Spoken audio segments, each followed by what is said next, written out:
नमस्कार. श्री स्वामी समर्थ. वासनेचा आणि अनैतिकतेचा वास लपवता येत नाही. मीपणा म्हणजेच अहंभाव सोडल्याशिवाय भक्ती पूर्ण होत नाही. या वचनावर आधारित असलेली एक स्वामी समर्थांची चमत्कारिक कथा आज आपण बघणार आहोत. अहंकार आणि निरपेक्ष भक्ती. कस्तुरी मृगाची गोष्ट.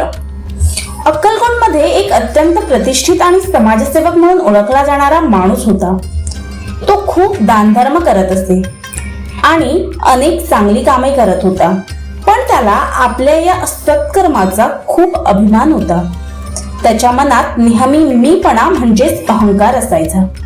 एकदा तो माणूस स्वामींच्या दर्शनाला आला आणि गर्वाने म्हणाला, स्वामी, मी समाजात अनेक चांगली कामे करतो, खूप दानधर्म करतो, पण माझ्या भक्तीला फळ का मिळत नाही?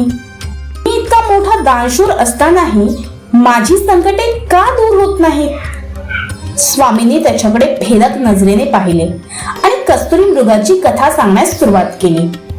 स्वामी म्हणाले, अरे मूर्खा, तू कस्तुरी मृगाला ओळखतोस? त्या मृगाच्या नाभीत अत्यंत सुगंधित कस्तुरी असते. तो मृग त्या कस्तुरीच्या वासाने वेडा होऊन तो वास कोठून येतो हे न कळल्यामुळे सैरावैरा धावत राहतो. त्याला हे कळत नाही की तो सुगंध त्याच्या आतूनच येत आहे. स्वामींनी पुढे सांगितले, तुझ्या अनैतिक आणि अशुद्ध वर्तनाचा वास त्या कस्तुरीपेक्षाही तीव्र आहे.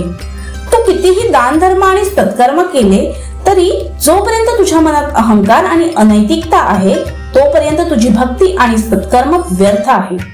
तुझ्या वाईट कर्माचा वास लपवता येत नाही. स्वामींनी त्याला स्पष्ट सांगितले की तू करत असलेली चांगली कामे केवळ समाजात मोठेपणा मिळवण्यासाठी आहे, निस्वार्थ भक्तीसाठी नाही. त्या माणसाला आपल्या अहंकाराची आणि लपवलेल्या अनैतिकतेची जाणीव झाली. त्याला कळाले की स्वामींनी त्याला थेट आत्मपरीक्षण करायला लावले आहे. त्याने त्वरित आपल्या सत्कर्माचा अहंकार सोडला आणि निरपेक्ष बुद्धीने स्वामींची सेवा करण्याचा संकल्प केला.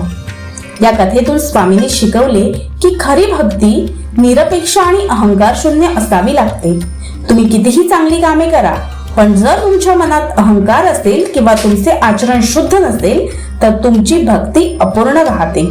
मीपणा सोडणे, सदाचार ठेवणे आणि निरपेक्ष सेवा करणे हाच स्वामींच्या कृपेचा खरा मार्ग आहे. श्री स्वामी समर्थ.